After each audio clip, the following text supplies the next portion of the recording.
Things have stayed pretty tame in the world of free agency for Kansas City as far as this week goes, but just because it looks calm on the outside doesn't mean the inside of the front office deals aren't in the works. So in the meantime, we're going to take a look around the league for the latest headlines.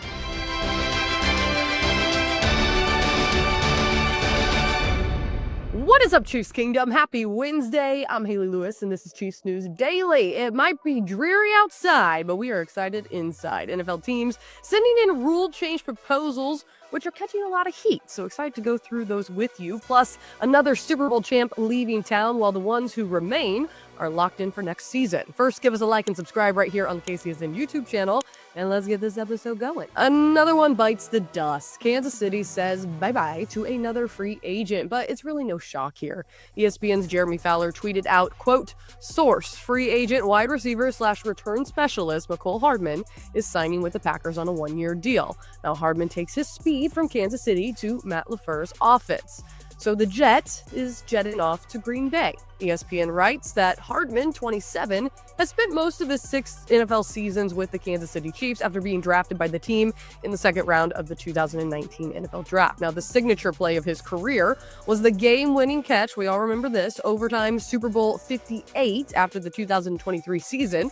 Hardman's 3-yard reception from Patrick Mahomes gave the Chiefs the 25-22 win in overtime against the San Francisco 49ers. Now, he also caught a 52-yard pass earlier in the game. Hardman played in 12 games for the Chiefs back in 2024, catching 12 passes for 90 yards and 0 touchdowns. He did also rush 5 times for 62 yards and a touchdown.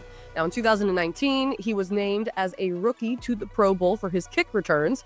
He averaged 26.1 yards that season on kickoff returns, including a 104-yard touchdown.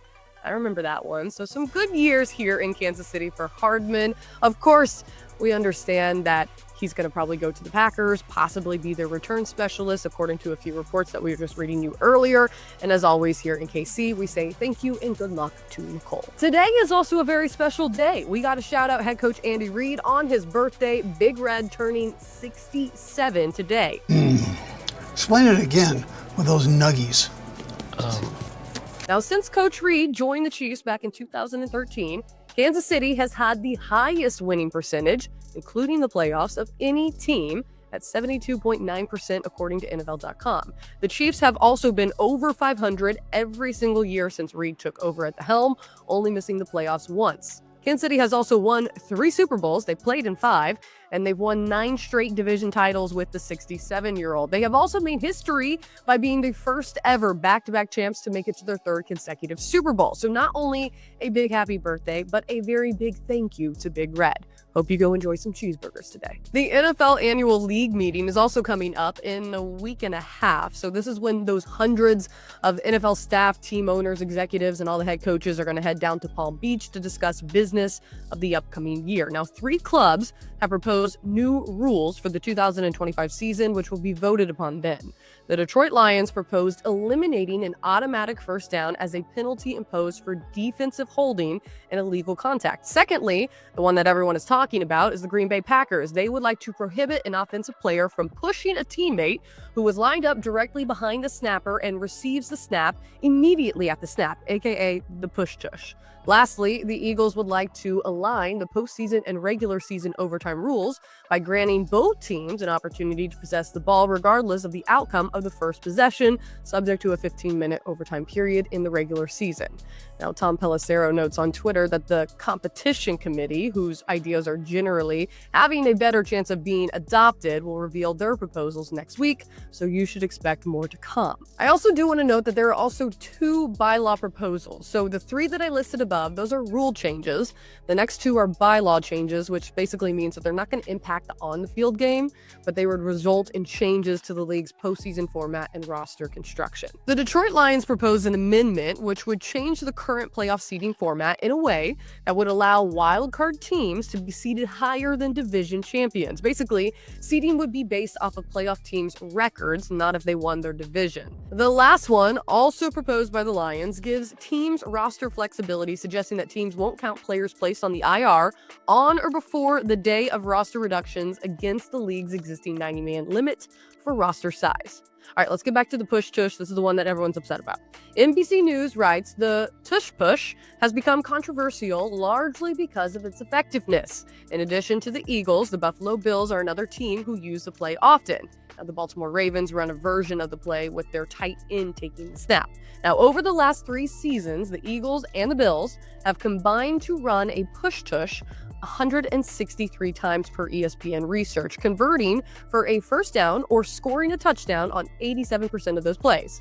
Now, Eagles head coach Nick Sirianni told Pardon My Take that he's offended by the Packers' proposal. Insulted because we work hard at that thing, and it's automatic. Well, it's automatic because of the work that's put in and because of the players that we have that are performing it.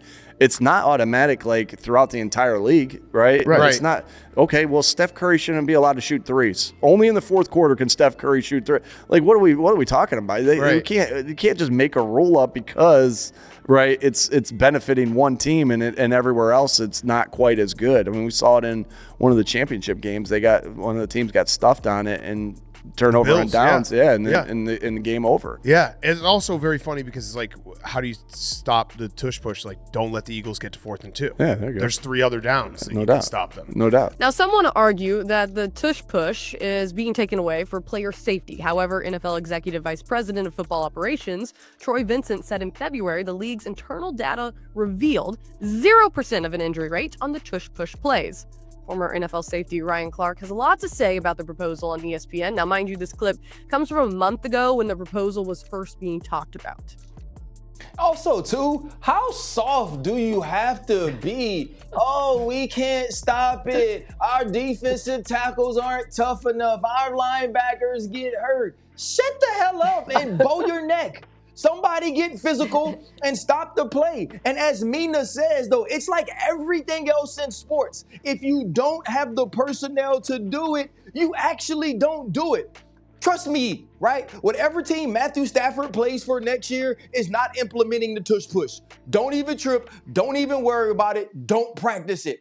It's about understanding who you're playing, practicing, getting in the right gap. Look at the Kansas City Chiefs. The Kansas City Chiefs went into the AFC Championship with an actual plan for the quarterback sneak, with a plan to stop Josh Allen. Not only did they stop a 2-point conversion, but they also stopped the 4th down attempt, depending on where you thought the football was. And so to me, to go in there and be like, instead of actually coaching, let's run away from coaching and try to outlaw this play, is dumb and it's soft. And to be honest, like when you look at the actual play and the way that they run it, it's actually more difficult for them to practice it, to do it the amount of times that they do. And unless it's a player health and safety decision, you don't take it out of the game. Now, at least 24 out of the 32 NFL owners have to vote in favor in order for a proposal to go through. The meeting kicks off at the end of this month on March 30th. Let us know below in the comments what you think. All right, folks, it looks like Chiefs players aren't taking any off-season breaks. Let us wrap up today's show by taking a look at some of the off-field hustle. Hollywood Brown showing that he is up before dawn. Or maybe he never went to bed. The man is putting in the work at 1 a.m. on his Instagram story. Also, running back Isaiah Pacheco sharing some of his work on social media. Tucker, I would love to see you give this drill a try. Patrick Mahomes already back in working as well. His trainer, Bobby Stroop, sharing some of the behind-the-scenes workout clips. So it looks like there is no rest on this revenge tour. Alrighty, folks, that does it for another episode of Chiefs News Daily. You know the drill. We'll be back again tomorrow. In the meantime, we ask that you like and subscribe right here on the KCSN YouTube channel. Have a great rest of your Wednesday. We'll see you here on Thursday.